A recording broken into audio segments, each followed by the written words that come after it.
Kyoto, the cultural heart of Japan and former capital. Upon arrival, the first thing that strikes you is the architecture. Everywhere you look, you're surrounded by the beauty that makes up this historic city. As you walk the alleyways, you can't help but notice the beautiful traditional townhouses, known in Kyoto as Machia.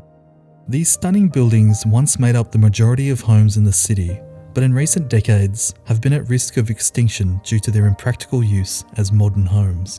We were fortunate enough to be invited by the man responsible for Kyoto's most beautiful machia renovation project. Their goal is to save these homes and give tourists a chance to experience them whilst enjoying Kyoto.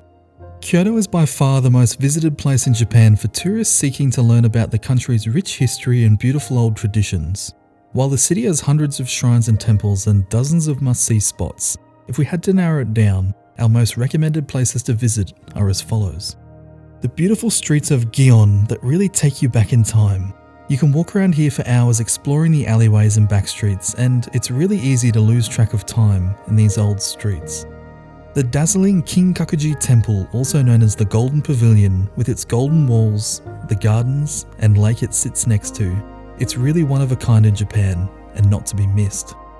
The bustling streets of the Nishiki Market, also known as Kyoto's Kitchen, is the place to go if you have a love for food. They have everything here, from fresh seafood to sweets, street food, and high-quality alcohol. It should be at the top of the list for any foodies that find themselves visiting. The mystical pathways through Arashiyama bamboo forest shouldn't be ignored either. The place gives you a surrealistic feeling, and even on a sunny day, the forest has a dark and dreamlike atmosphere. And I almost forgot, the best way to enjoy the forest is via a cozy rickshaw ride. And perhaps Kyoto's most famous and impressive shrine, Fushimi Inari Taisha, with its 1,000 torii gates. The feeling of strolling through these gates is an experience that shouldn't be missed.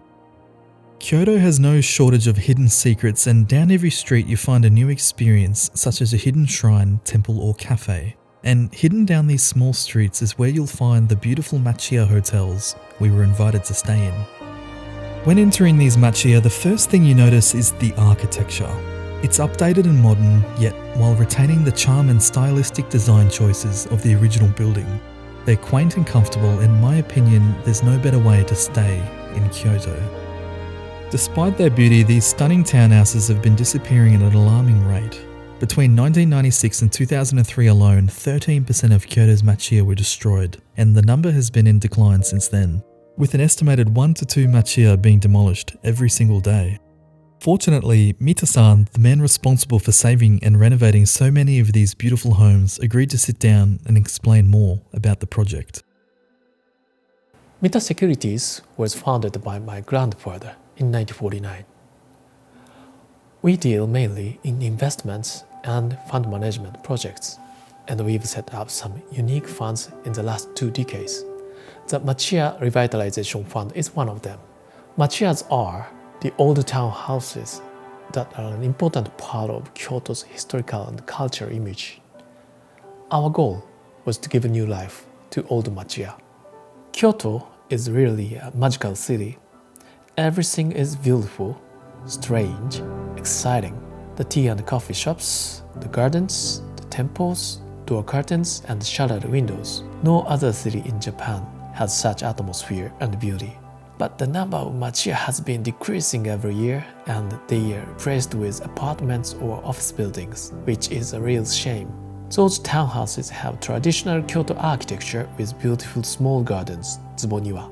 Many of them are more than 100 years old. However, they are not really suitable for modern living. They are typically narrow and long and are too cold to live in during the winter.